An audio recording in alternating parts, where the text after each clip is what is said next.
Welcome to 1111. I have Robert here today. Welcome, Robert. Thanks, Tony. Good to see you. You too. If you want to do a quick intro, go ahead and then we can jump into discussions on inner work. Yeah, my name is Robert Joseph. I know Tony through men's work. We've been doing men's work together about, probably 5 years now.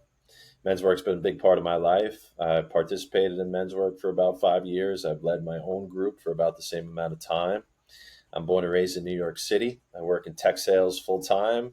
And on the side, I do men's work and run retreats and do some spiritual body work and things like that, which I'm happy to talk more about. Yeah, it's been exciting to see your journey, Robert. So I'm going to be happy for those that be able to consume this knowledge from you today. How did you get activated into this inner work, and what does the inner work mean for you? So I was hiding pain for a long time, which is not atypical for men, as I think we both experienced. So my way of dealing with pain was to disassociate. So I didn't have a lot of memory from my childhood, but I saw the symptoms play out. And as I've gotten older and I created more awareness for myself, I started seeing these patterns more clearly. And as I saw the patterns and the results and the symptoms, I started backing into some trauma.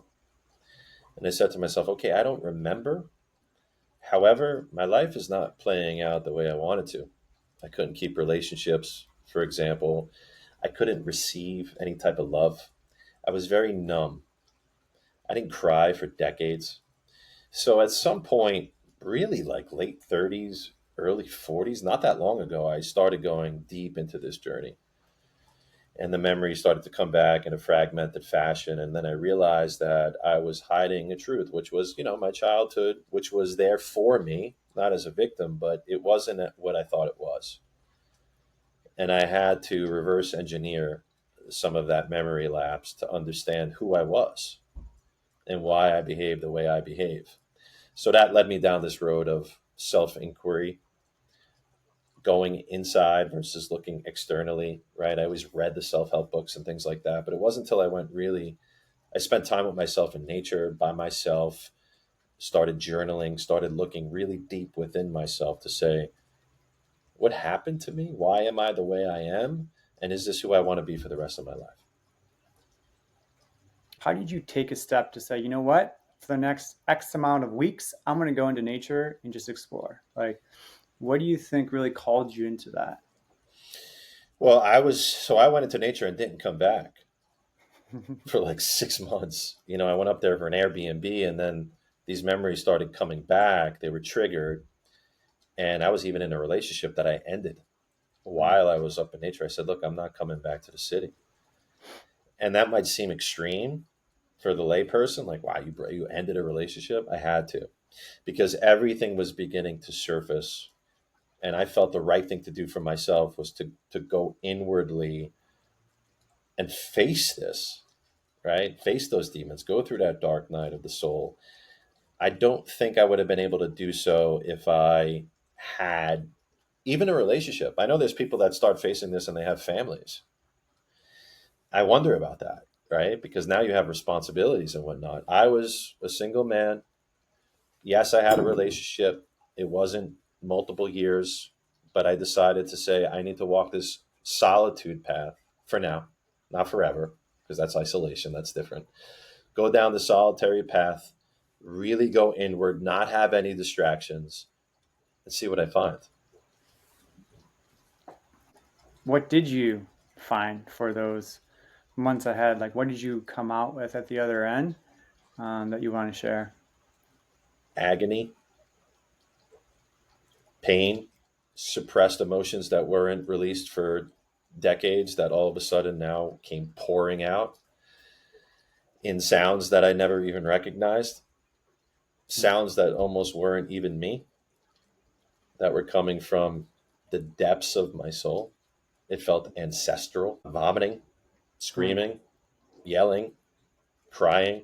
I mean, it was pretty heavy, you know. Hmm. And I guess this was what you would call rock bottom at the end of the day, right? Which is you've had enough. of the numbness. You've had enough of the broken relationships. You've had enough of the lies. And you give yourself permission to know the truth. And that's when I started communing with God in a different way. Hmm. And that's when, and I do think part of this, Tony, is like timing, right? Hmm. You're not ready to see the truth until you're ready to see the truth, until you can handle it, Hmm. right? Because if you're shown the truth by spirit too soon, it could just you could combust. Hmm. Your body won't be able to handle it. I was finally ready to be to be shown these memories that were lost, Hmm. and they came quickly, they came fast and furious, and it was hard, but I was able to handle it at that moment, at that time. Hmm. I think we all have something in our past that we reflect on that bothers us in some aspect. And we may go to therapy. We may have the opportunity to talk through it. And did you do take that step? And was there something different in the approach of someone just going to therapy to talk about it versus someone going out on their own and really getting alone time to process this? I think they're all necessary. Hmm. I'd be a fool to say there's only one way to do this work. I think the more help you get, the better. And nature is help. Solitude is help. If you can't sit with yourself, that's a signal. If you can't be alone, that's a signal of where you are, right? So the solitude was a tool. So is therapy, right? So is men's work. There's countless things that you could do in conjunction, and no path is the same, right? Not everybody's going to put themselves out in nature by themselves. Some people aren't able to do that because of their responsibilities, Hmm. right? Had that luxury, and I took advantage of it. And I think anyone who has that luxury should definitely consider solitude, definitely, because it petrifies people. Let's be honest. My father worked in the prisons Hmm. in Rikers Island in New York City. What's the worst punishment you could give a prisoner? Solitude, the whole. Yeah, solitary confinement.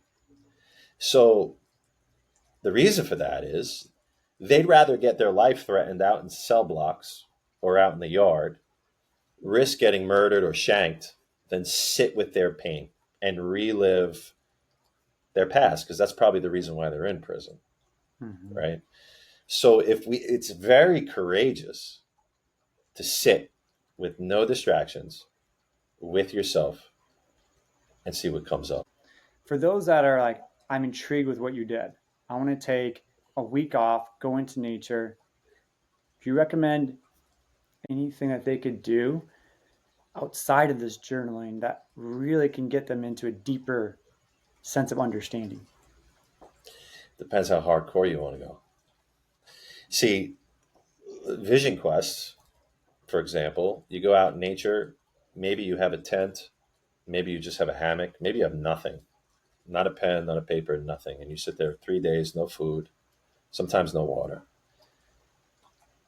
And you're just there in the middle of the woods. That's as hardcore as you get, right? Because you can't run. Like even writing, even building a fire and keeping a fire going is an activity. Mm-hmm. So it depends. Now, journaling's fantastic. So if you want to go out to nature and journal, just write, stream of consciousness, whatever comes. You'd be surprised what'll come to you. I was able to tap into my entire father's lineage by journaling out in nature. Mm-hmm. I seen every man on his line, and I saw the charlatans that they were, and I saw the impotence and the weakness that I came from. Hmm. And at the time, it hurt, right? Because I was carrying that. That was that sound that I didn't recognize, right? What the hell is that? That's the burden of carrying weak men before me. That's what that sound was. Hmm. So to tap into that, I couldn't have done that unless I was really out there without distractions, right? That channel's wide open. And this is what we see when we see people are psychic and we believe they're so spiritually gifted and they're open up Akashic records. We all could do that. Hmm. If we train to do that, if we put ourselves in circumstances where we learn how to cleanse that channel, and we're not on Netflix, and we're not on pornography, and we're not, you know, pulsed by all these all different media sources, we could do Hmm. it. I do think that is a hard thing for most people to do is sit through silence longer than 5 minutes because they either will come into those memories and be like, that's scary. I don't want to go there. Or they just get bored and don't know what to do and they just get agitated. We're so addicted to our phones. So there's like a stimulation response we're used to. And so there's this fight you have in that silence. And, for me, I think breathing helped me get through those silent moments. But is there anything else that sticks out for you that helped you get through silence? It's a process, right? Meditation's great. You'll never talk to like an enlightened being, if I could use that word, or a realized being. These people that have gone so far, especially in like, Tibetan culture. I mean, their main tool is meditation. Mm-hmm. Mm-hmm. That's it. So, and eventually they get to a point where their meditation is life. Everything they do is a meditation, right? Which is really the goal. Life becomes the meditation. Nothing really affects you. You're just present. You're not worried about the future. You're not obsessed with the past. You just are peace. So I would answer that question by saying start with 60 seconds of meditation in the morning, and then add 60 seconds of meditation at night. And then we could just add on to that until meditation actually becomes something you look forward to, your peace. And there is a cumulative effect, right? I don't miss a day of meditation, probably for the last 10 years. There's no question in my mind. I am way more at peace and way calmer purely because of that practice. Amazing. And I like that approach. Looking back on your 4, 5, 6 years of work, is there any key aspects that stick out of what you've learned and applied into your Mm. life to really get to the point of feeling more fulfilled in your life? What I've learned mostly is that we have the capacity to be superhuman. Is no doubt about it. And the stories that we learned, like I grew up as a Christian, and although I don't associate necessarily with religion too much, I realize that the story of Christ is the metaphor for our lives. Jesus became the Christ. Jesus became superhuman. Yes, he was half man, half divine, but he had to master the human part of himself. He had fear, he had doubt, right? He felt agony, he felt hunger, he felt everything that we feel. But he was able to transcend the human part of him by serving God, by aligning with God's will, by aligning with his purpose and mission here on earth. He knew what his destiny was. He knew it, right? And he did it anyway. He fulfilled it. So it's not really that different than what we experience. You could look at the entire journey of Jesus Christ, start at the initiation, look at mastery, which is those 30 years we know nothing about him, look at the baptism, his rebirth, look at the betrayal by Judas, the trial, the tribulation, the crucifixion, the resurrection, the transfiguration, right? And the ascension. We all have the capacity to go through that same hero's journey. And this is the mind fuck that nobody's really talking about. Teaching people how to be superhuman in a righteous way by aligning with God's will. That's what I learned, Hmm. right? So when we talk about our story, it builds trust for others, it gains relatability, it lets people know they aren't alone. But what I've realized, it's easy to get consumed by it. It's easy, to relive it by retelling it versus relieving it by not retelling it, right? So retelling it keeps us in the feedback rather than the feed forward. So how do we de-story without destroying the script? Because we're Hmm. the producers in this movie, not the consumers. We're not watching the movie, we're living the movie, right? So how do we make his story history because I am my story. So, for example, I'm just using Christ as an example. When he came back and resurrected for 40 days, was he like going around Jerusalem going, "Did you hear what happened to me? Hear what happened? I was crucified and I was resurrected." No, he's not going to do that because he is his story. He is the embodiment of it. And you know someone's story through their eyes, through their scars, the way they move, the way that they talk, right? So, what I've learned is that I am the receipt. Myself is the receipt. How I show up is proof. My story is what I chose to contract with. That's what I chose before I came here, you know? So the story is useful. My story is useful for those who are trying to understand their own story, but the emulation of my story is more useful when others want to relive their own story. Mm-hmm. Because, like I said, if we don't relive it, we relive it, you know? So, like, I'm just playing on words right now, but think about like a foregone conclusion. Something is a foregone conclusion. That means it's a certain future, right? Ah, it's a foregone conclusion. This case is going to be settled and we're going to win. It's a certain future. A far gone conclusion is a certain past. It's far gone. It's a certified past. It's done. So when the story becomes transmuted and alchemized, the memory melts away. And then other people could tell our story. That's fine. But when I show up, I want to show people who I've become as a result. I went through it, you know? I went through it. I was out in the woods, experienced all these things that I can't even explain anyway. I went through it as a child, pretty dark. Some of it I remember, some of it I don't. Some of it was really good, and some of it was dark. And the dark stuff, it's really easy to manipulate a child, Tony. It's really easy to hurt a child. And that's what we are as adults. Most of us are hurt children walking around because when you hurt a child, it creates an imprint. But the power is being able to take that imprint and say, this doesn't keep me weak, this makes me strong. And when you transmute that imprint, then it just becomes a scar. It's not an open wound anymore. You unlock supernatural capabilities. Nobody talks about this. What unlocked for me was angelic empathy. Hmm.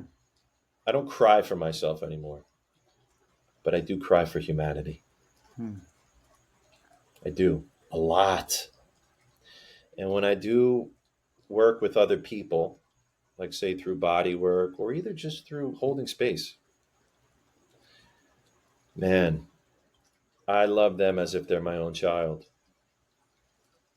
I love the children in Gaza as much as I would love my own child. There's no separation. I wasn't always like that. I was a close. I want to say cold hearted. I was never cold hearted. I was closed hearted, big time. Nobody was getting through. Nobody.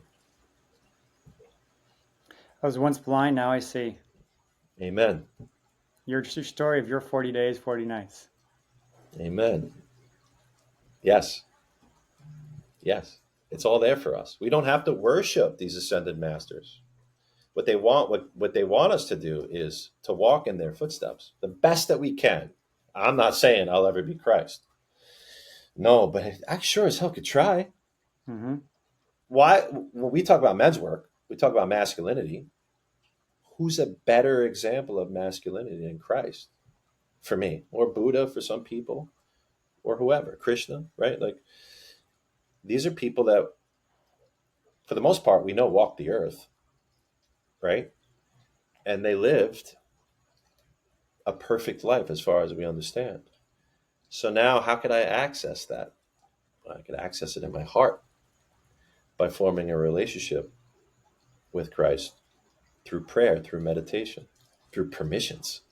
Mm-hmm. Mm-hmm.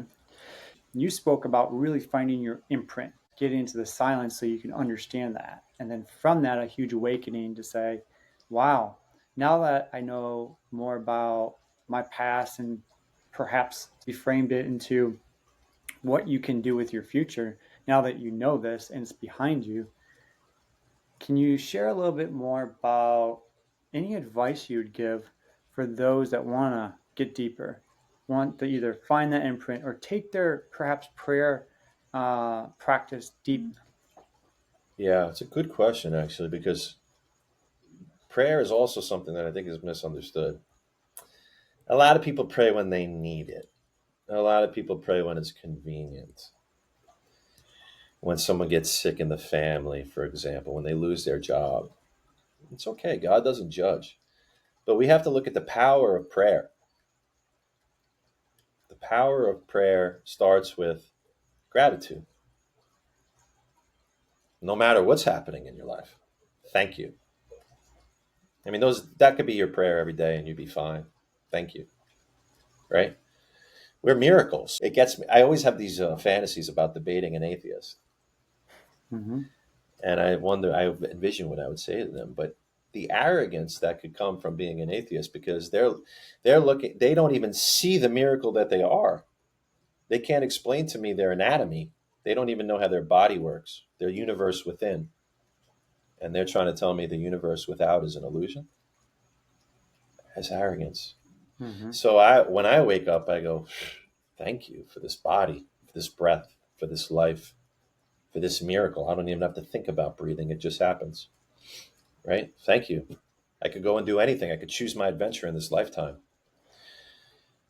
But what my prayer has evolved to is use me. Use me, God. Play me like an instrument. Because we all have music within us, different music. My music's different than your music. So our harmonics are different. But what a shame if we don't play our music while we're here. There's a Mm-hmm. reason we're all unique. There's a reason we all have different skills and qualities and expressions. Play me and use me in your name, not in my name. It's not about what I want, it's about what you want. What I've learned is when you align with God's will, again, like Christ, everything happens. Everything you could ever imagine happens. There's a lot of teachers out there teaching about manifestation. Okay, this Mm-hmm. is a big common word, as you know. They're teaching it wrong. And what they're doing is actually playing with black magic, really. I actually heard a teacher say this recently. You can get any man you want. You're a goddess. And one girl in the comments on Instagram goes, "There's a guy that's married who I really like. What about him?" And the guy goes, "Oh yeah, doesn't matter who. Doesn't matter if he's married. You can manifest that." And I'm going, "Oh my God, you are playing into people's egos." So now everybody's manifesting, going, "I want this and I want that, and me, me, me. I want money. I want the perfect husband and perfect wife." What are you talking about? What do you want me to do, God? You gave me this life. You gave me these gifts. I forgot why I'm here because we have amnesia when we come into this world. So it's taken me time. But the more I tap into God during my prayer and say, how do you want me to serve you? Because I'm in service. And true masculinity wouldn't shy away from the grind of God's diligent work. No. So if I started a men's group because I want to make money, is that really men's work? Or did I start a men's group because I want to usher men back home to God? Because men suffer because they're separated from God. They forgot.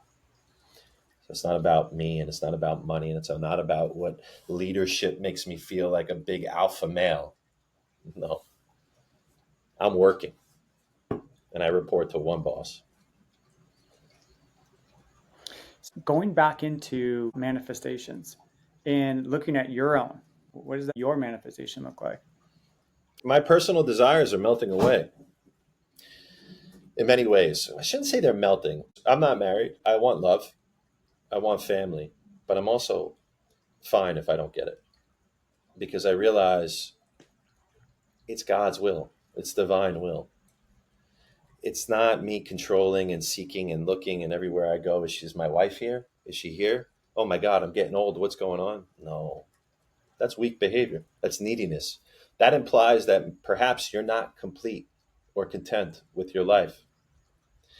So I do have those desires, but I am not attached to an outcome because I am in divine trust.